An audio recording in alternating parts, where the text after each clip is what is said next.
السلام عليكم ورحمة الله وبركاته أعزائي كل متابعيني، أهلا وسهلا بكم، شرفتوني وأهلا بحضراتكم. قناة النهاردة بتوصل ل 12,000، شكرا جزيلا.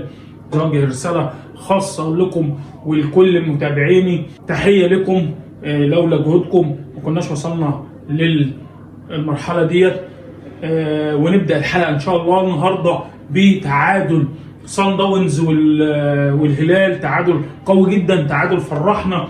كان الواحد حابس انفاسه وكان هيحزن جدا على استفاقه النادي الاهلي. وعاوز اقول اهنئ الطبيب المعالج الجديد اللي جه للنادي الاهلي، هو اللي وصلنا للنقطه دي. وتهنئه خاصه لصن داونز اللي وصلتنا، على الرغم ان كنا شايفين كان في مسرحيه كانت باينه قوي في الشوط الاول، وكان في الاثنين كانوا بيتعاونوا مع بعض. الكره كانت سلبيه جدا وكان شوط ممل جدا. وللاسف انا ما بحبش ان يكون مصيرك في ايد حد تاني. احنا كنا قاعدين امبارح على اعصابنا.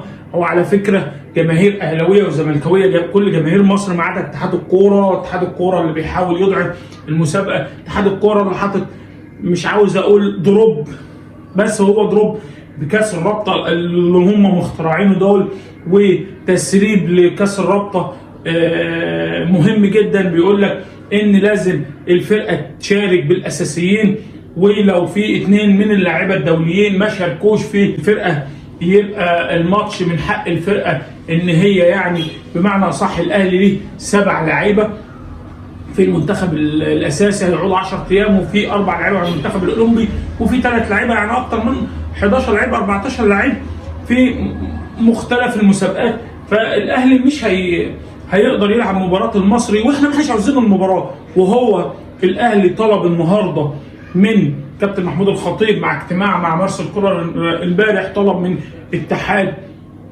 الكره بتاجيل مباراته مع المصري كاس الرابطه، وان ما اجلش، لان هم عاملين شرط جزائي. الاهلي في الشرط الجزائي ده الاهلي من حقه ان هو يلعب بالناشئين، هم كانوا عاوزينه يلعب بالاساسيين، وانت ما فيش تكافؤ فرص. فالاهلي طلب من كاس الرابطه ان المصري مالوش لعيبه في المنتخب ولا في مع المنتخبات، والاهلي ليه اكتر من 11 لاعب مع المنتخبات، فمن حق الاهلي ان هو يطالب بالتاجيل. طيب لو في حاله ان عامر حسين ما اجلش، طبعا احنا عاوزين نعرف بس عشان الموضوع ده، لان في قرارات بعد اجتماع مارسيل كولر والكابتن محمود الخطيب امبارح والكابتن حسام غالي، اولهم المطالبه بتاجيل مباراه المصري. طيب حاله عدم تاجيل مباراه المصري، الاهلي من حقه في انه يلعب باللاعيبه زي السنه اللي فاتت الناشئين، او ينسحب من البطوله دي.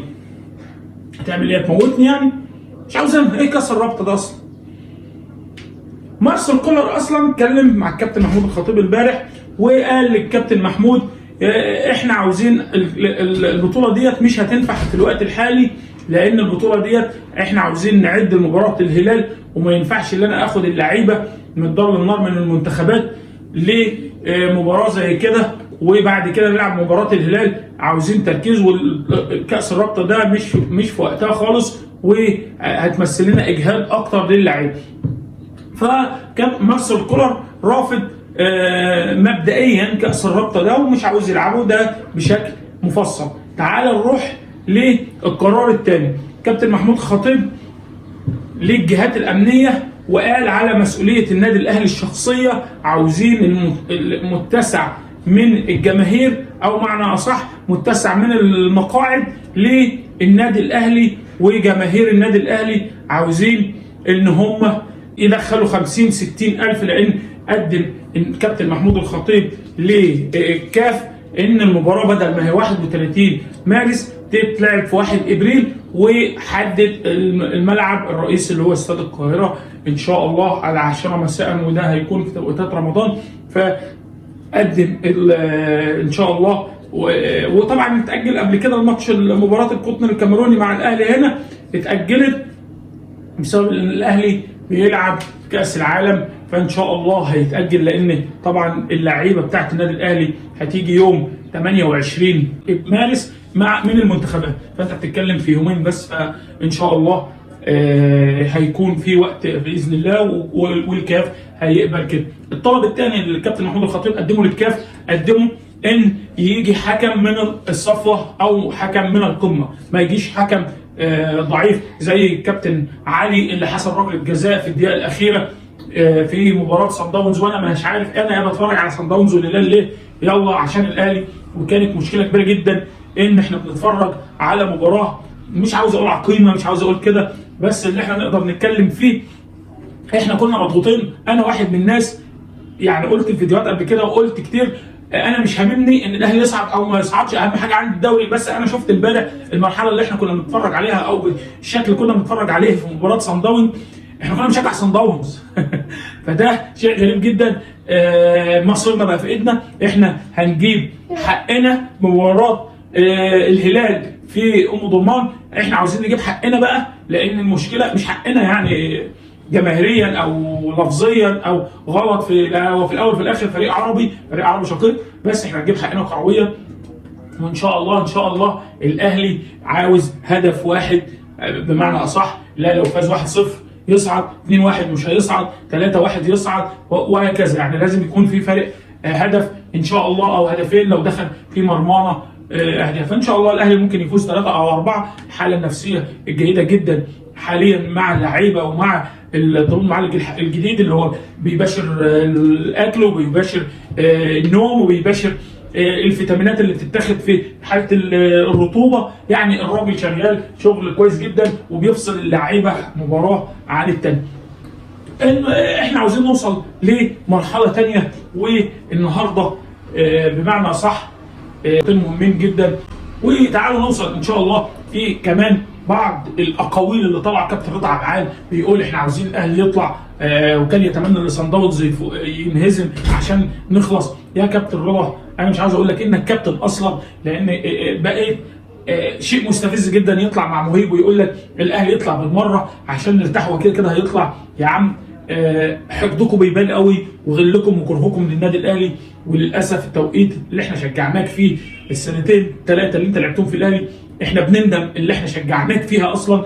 وبمعنى اصح اللي الناس دي بتبين كرهها، على الرغم ان بعض جماهير الزمالك في السوشيال ميديا طالعين بيشجعوا النادي الاهلي وفرحانين وبيتكلموا اللي هم عاوزين فريق من منتخب من مصر يشرف الكره المصريه، والمفروض اتحاد الكره يتشرف لان ده بيسبب او معنى اصح النادي الاهلي لما بينجح بيبقى ده نجاح ليهم اصلا. بس انا مش فاهم ايه كرههم ده كمان للنادي الاهلي، واحنا عارفين ان ايه الاحداث بتحصل ازاي وهم بيفكروا ازاي. اتحاد الكوره في مشاكل كبيره جدا اللي هم بيحاولوا يعطلوا النادي الاهلي على اساس يعمل دروب ما بين الاداره والجماهير، واحنا بنحب الاداره وبنحب الكابتن محمود الخطيب وبنحب نادينا الى ابعد حدود بغض النظر عن بعض التجاوزات للجماهير.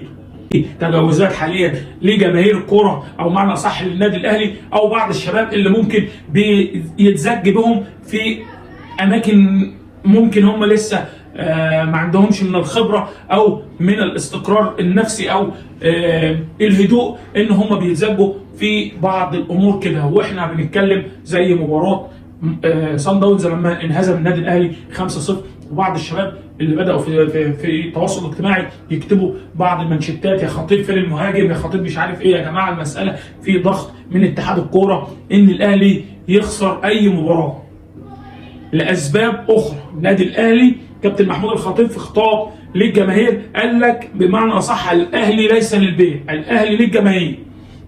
المعنى ده الناس المفروض تعرفوا والشباب المفروض يعرفوه، الاهلي بيعيش اصعب انواع الضغط النفسي والضغط العصبي عشان يتباع. اي خساره النادي الاهلي، اي خروج من اي بطوله بيحصل الاعلام بتاع الكره المصريه حاليا بيطلع بشكل فظيع. وللاسف ان الاعلام الرياضي للنادي الاهلي حاليا مضغوط عليه، هو سكريبت كده بيتوزع على جميع القنوات يقولوه. كابتن محمود الخطيب ما بيجيبش، كابتن محمود ما بيعملش. يا جماعه المفروض الناس تبقى فاهمه، المفروض كل واحد يبقى عارف ايه ان الاهلي الوقت حاليا بيتضغط عليه انه يخسر اي بطوله او يطلع بشكل سيء جدا من اي مباراه فيتزج بالجماهير. نبدا نطالب بالكابتن محمود الخطيب باستقالته ونبدا نشوف الاعضاء والكلام من ده، فيبدا النادي الاهلي يتباع زي ما هو معروض على بعض مؤسسات الدوله انه يتباع. وعشان بس نتكلم بعيد عن النقطه دي اللي انا اتكلمت فيها كتير،